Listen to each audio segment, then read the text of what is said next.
আসসালামু আলাইকুম dear viewers, পুরো বাংলাদেশে মহামারীর মতো ছড়িয়ে পড়েছে ছোঁয়াচে রোগ স্ক্যাবিস। স্ক্যাবিস একটি ছোঁয়াচে ত্বকের রোগ। এটি ক্ষুদ্র মাকড়সা অর্থাৎ মাইটের কারণে হয়ে থাকে। এই মাকড়সা ত্বকের উপরিভাগে একটা গর্ত তৈরি করে এবং ডিম পাড়ে, যার ফলে ত্বকে তীব্র চুলকানি এবং ফুসকুড়ি দেখা যায়।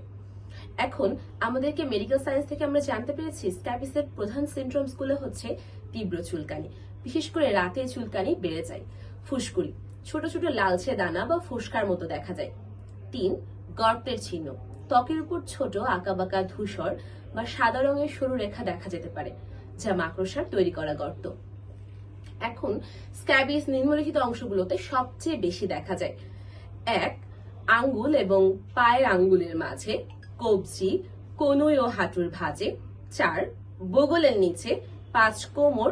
6. নিতম্ব। স্ক্যাবিস অত্যন্ত ছোঁয়াচে এবং সরাসরি স্কিনের সংস্পর্শে আসা অর্থাৎ আক্রান্ত ব্যক্তির ব্যবহার করা কাপড়, বিছানা ইত্যাদির মাধ্যমে ছড়াতে পারে। যদি আপনার মনে হয় আপনার স্ক্যাবিস হয়েছে, তাহলে দ্রুত একজন বিশেষজ্ঞ ডক্টরের পরামর্শ নেওয়া উচিত। ডক্টর সাধারণত শারীরিক পরীক্ষা এবং প্রয়োজনে ত্বকের নমুনা নিয়ে রোগ নির্ণয় করতে পারবেন।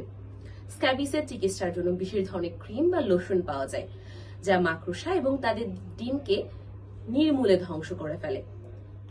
পরিবারের সকল সদস্য এবং ঘনিষ্ঠ সংস্পর্শে আসা ব্যক্তিদেরও একই সময়ে চিকিৎসা করানো উচিত, এমনকি তাদের লক্ষণ না থাকা সত্ত্বেও। এছাড়া ব্যবহৃত কাপড়, বিছানা গরম পানিতে ধুয়ে ভালোভাবে পরিষ্কার করে জীবাণুমুক্ত করা জরুরি। নিজে সচেতন থাকি, অন্যকে সচেতন করি। আমি সুস্থ থাকি, আমার চারপাশের মানুষ সুস্থ থাকলে সুস্থ থাকবে আমার বাংলাদেশ। ধন্যবাদ সবাইকে। আসসালামু আলাইকুম।